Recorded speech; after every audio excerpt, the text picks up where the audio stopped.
You sit 8 to 10 hours a day, maybe more. You go to work, sit at a desk, come home, sit on the couch, watch TV, sit, eat dinner, sit. The average modern adult spends 9 to 11 hours of waking time sitting. Researchers have a name for what this is doing to your body: sitting disease. And the term is not metaphorical. The damage is measurable, accelerating, and largely independent of whether you exercise. The 30-minute morning workout does not undo the 8 hours of sitting that follow. In the next 20 minutes, I walk you through the actual physiology of what sitting does to your body, the specific diseases it accelerates, and the simple 2-minute intervention that reverses most of the damage without requiring any change to your work or schedule. The first cost of prolonged sitting is vascular. When you sit for hours, blood flow in your legs drops by up to 50%. The slowed flow allows blood to pool in the calves, increasing risk of deep vein thrombosis, or DVT. The same slowed flow increases inflammation throughout the cardiovascular system. Researchers tracking sitting time have found that adults who sit more than 8 hours per day with no physical activity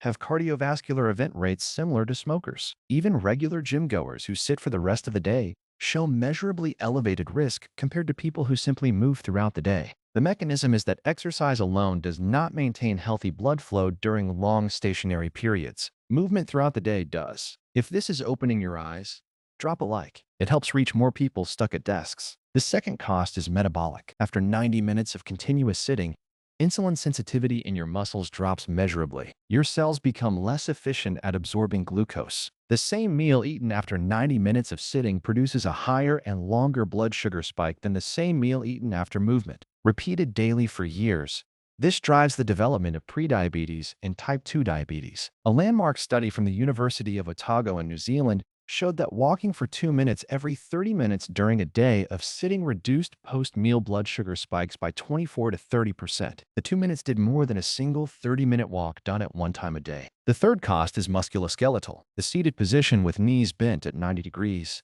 hips bent at 90 degrees, and most people slouched forward places sustained pressure on the lumbar discs. Disc compression in this position is roughly 40% higher than standing. Tight hip flexors from constant sitting pull on the lower back, creating chronic pain. Weak glutes from underuse cause the lumbar spine to compensate. The forward head posture of looking at screens creates neck and upper back pain. Chronic back pain is now the leading cause of disability globally, and the rise tracks closely with the rise of desk-based work over the past 40 years. The fourth cost is the most surprising: cancer risk. A meta-analysis of 43 studies covering nearly 4 million people, published in 2015 and replicated since, showed that prolonged sitting independently increases risk of certain cancers, especially colon cancer, endometrial cancer, and lung cancer, even when adjusted for total exercise time. The proposed mechanism involves chronic inflammation, slowed lymphatic drainage, and metabolic disturbance. The risk increase is moderate, around 20 to 30% for the heaviest sitters, but real. The fifth cost is mortality. The Australian study tracking over 200,000 adults found that adults who sit 11 or more hours per day have a 40% higher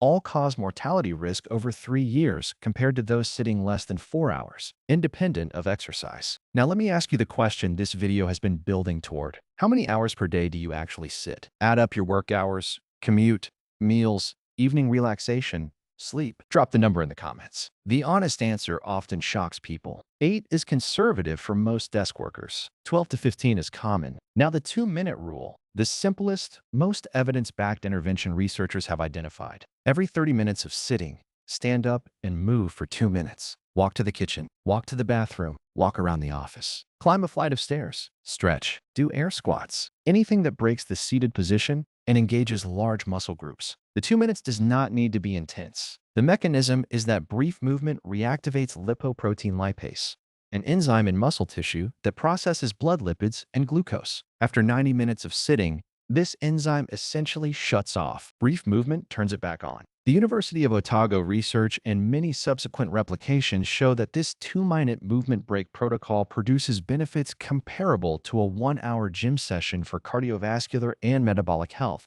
when applied consistently throughout the day. How to actually implement this? The challenge is not the 2 minutes. The challenge is remembering to take them. 5 techniques work. Number 1, set a timer or alarm every 30 minutes. Phone, smartwatch, kitchen timer, whatever forces you to look up. Number 2, use the app's Stand Up, Awareness, or Movement Reminder. designed specifically for this. Number 3, drink a glass of water at every break. Two birds, one stone. You hydrate, and you have to walk to the bathroom 30 minutes later. Number 4, take all phone calls walking. If you take 5 calls a day at 10 minutes each, that is 50 minutes of walking added to your day with no extra time investment. Number 5, have walking meetings whenever possible, outdoors when weather allows. What about standing desks? Standing all day is not the answer. Prolonged standing has its own costs. Varicose veins, back pain, foot pain. The optimal pattern is alternating. Sit for 30 minutes, stand for 10 to 15. Repeat. Convertible standing desks make this easy. Treadmill desks, where you walk slowly while working, are the gold standard for desk workers but have a learning curve. Many people cannot type accurately while walking.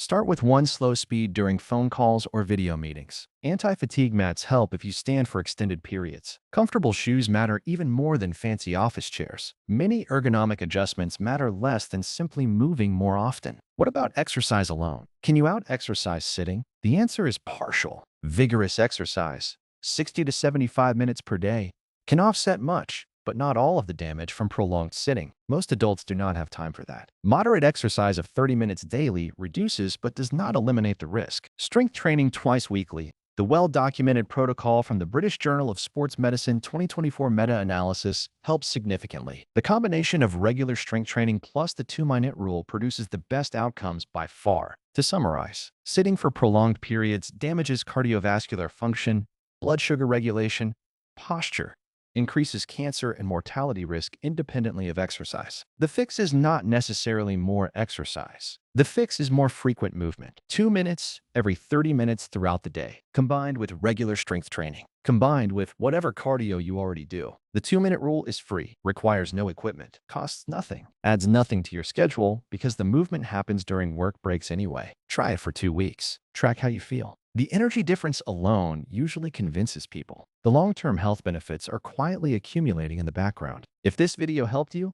drop a like, subscribe, and press the bell icon. Tomorrow, another piece of health your doctor probably has not mentioned. See you then.